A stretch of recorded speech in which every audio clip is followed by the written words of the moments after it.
Bien, justement, Rose, c'est important de souligner ce que tu viens de relever, cette harmonisation sociale. Et puis, il faut quand même aussi dire que l'harmonisation sociale est due au fait que l'homme met en avant le modèle, c'est-à-dire qu'il prend quelqu'un pour exemple. Et d'ailleurs, parlant d'exemple, je vais me tourner vers toi, Laurent Alimankada.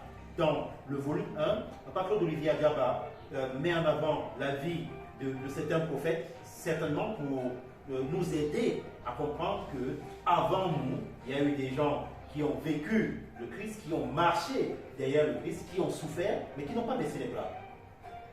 Une fois de plus, merci Léo de me relancer.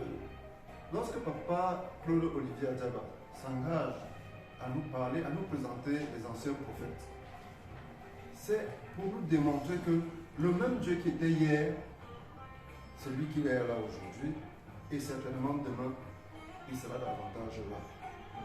Parce que, en lisant les histoires des différents prophètes, on se rend d'abord compte, que c'était des hommes.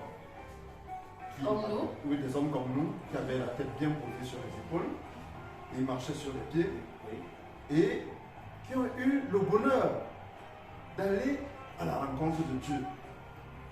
Et ils ont appris à être avec Dieu, et ils ont connu un certain nombre de désagréments dans leur vie, selon les hommes.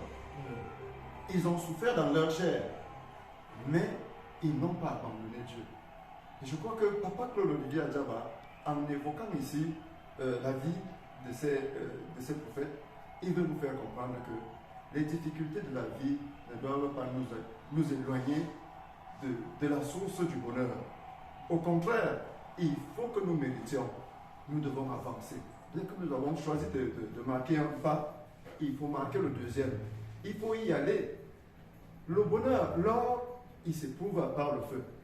Ne pensons pas que nous allons trouver notre bonheur étant assis ou bien couché sur un lit et que ça vienne directement tomber sur nous. Non. Il faut travailler, il faut accepter Dieu et il faut souffrir.